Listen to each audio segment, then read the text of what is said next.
ಬಳ್ಳಾರಿ ಜಿಲ್ಲೆಯಲ್ಲಿ ಮೌರ್ಯರ ಆಳ್ವಿಕೆಯ ಮಾಹಿತಿ ಒಳಗೊಂಡಿರುವ ಅಪರೂಪದ ಬಂಡೆಗಲ್ಲು ಶಾಸನ ಪತ್ತೆಯಾಗಿದೆ. ಸಿರಗುಪ್ಪ ತಾಲೂಕಿನ ನಿಟ್ಟೂರು ಗ್ರಾಮದ ಸುಕ್ರದಪ್ಪನ ಬೆಟ್ಟದ ಹೊಲದಲ್ಲಿ ಬಂಡೆಗಲ್ಲು ಶಾಸನ ಸಿಕ್ಕಿದೆ. ಈ ಹಿಂದೆ ಇದೇ ನಿಟ್ಟೂರು ಪ್ರದೇಶದಲ್ಲಿ ಅಶೋಕ ಶಿಲಾಶಾಸನ ಪತ್ತೆಯಾಗಿತ್ತು. ಅಶೋಕನ ಶಿಲಾಶಾಸನ ಪತ್ತೆಯಾದ 1 ಕಿಲೋಮೀಟರ್ ದೂರದಲ್ಲಿ ಬಂಡೆಗಲ್ಲು ಶಾಸನ ಪತ್ತೆಯಾಗಿದೆ. ಬಂಡೆಯೊಂದರ ಮೇಲೆ ಪ್ರಾಚೀನ ಲಿಪಿಯಲ್ಲಿ 7 ಸಾಲು ಬರೆಯಲಾಗಿದೆ. ಇದನ್ನ 7ನೇ ಶತಮಾನದ ಬಾದಾಮಿ ಚಾಲುಕ್ಯರ ಕಾಲದಿಂದ ರಾಷ್ಟ್ರಕೂಟರ ಕಾಲಘಟ್ಟಕ್ಕೆ ಸೇರಿದ್ದು ಅಂತ ಅಂದಾಜಿಸಲಾಗಿದೆ. ಧಾರವಾಡದ ಲಿಪಿ ತಜ್ಞ ಮಾರುತಿ ಭಜಂತ್ರಿ ನೇತೃತ್ವದ ತಂಡದಿಂದ ಬಂಡೆಗಲ್ಲು ಶಾಸನ ಪತ್ತೆ ಮಾಡಲಾಗಿದೆ. ಸದ್ಯ ಇತಿಹಾಸ ಸಂಶೋಧಕ ಗಂಗಾವತಿಯ ಶರಣಬಸಪ್ಪ ಕೋಲ್ಕಾರ್ ಮಾರ್ಗದರ್ಶನದಲ್ಲಿ ಶಾಸನ ಅಧ್ಯಯನ ನಡೆಸಲಾಗ್ತಾ ಇದೆ. ಡೇಟಿಂಗ್ ಆಪ್ ಬಳಸ್ತಾ ಇದ್ದ ಇಂಜಿನಿಯರಿಂಗ್ ನಂಬಿಸಿ ಮಾರಣಾಂತಿಕ ಹಲ್ಲೆ ನಡೆಸಿದ ಘಟನೆ ಬೆಂಗಳೂರಲ್ಲಿ ಬೆಳಕಿಗೆ ಬಂದಿದೆ.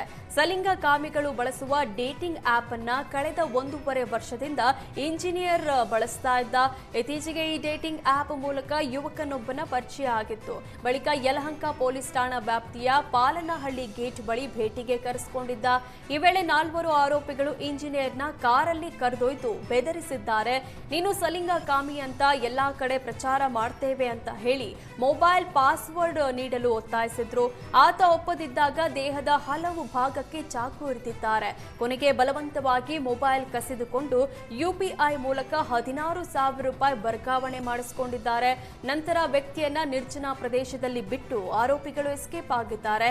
ನಂತರ ಸ್ನೇಹಿತನಿಗೆ ಕರೆ ಮಾಡಿ ಇಂಜಿನಿಯರ್ ಆಸ್ಪತ್ರೆಗೆ ದಾಖಲಾಗಿದ್ದು, ಘಟನೆ ಸಂಬಂಧ ಯಲಹಂಕ ಪೊಲೀಸ್ ಠಾಣೆಯಲ್ಲಿ ಎಫ್ಐಆರ್ ದಾಖಲಾಗಿದೆ. ಸದ್ಯ ಆರೋಪಿಗಳಾದ ದರ್ಶನ್, ರಾಜೇಶ್ನನ್ನ ಅರೆಸ್ಟ್ ಮಾಡಲಾಗಿದೆ. ಬಂಧಿತರಿಂದ ಕೃತ್ಯಕ್ಕೆ ಬಳಸಿದ್ದ ಚಾಕು, 4 ಮೊಬೈಲ್, 1 ಬೈಕ್ ಸೀಸ್ ಮಾಡಿದ್ದಾರೆ. ಸದ್ಯ ಯಲಹಂಕ ಪೊಲೀಸರಿಂದ ತನಿಖೆ ಮುಂದುವರೆದಿದೆ.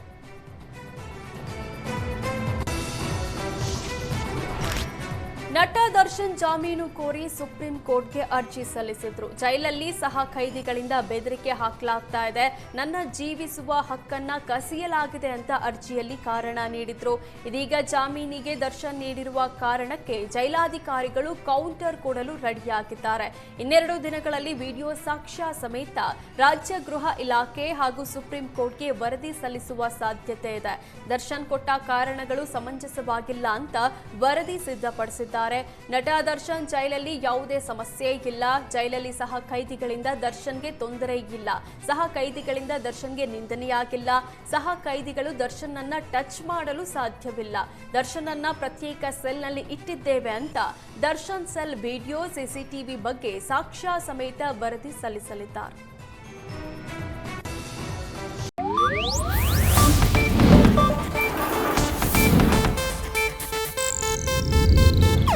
ಇದು ಏಷ್ಯಾನೆಟ್ ನ್ಯೂಸ್ ನೆಟ್ವರ್ಕ್ ಪ್ರಸ್ತುತಿ.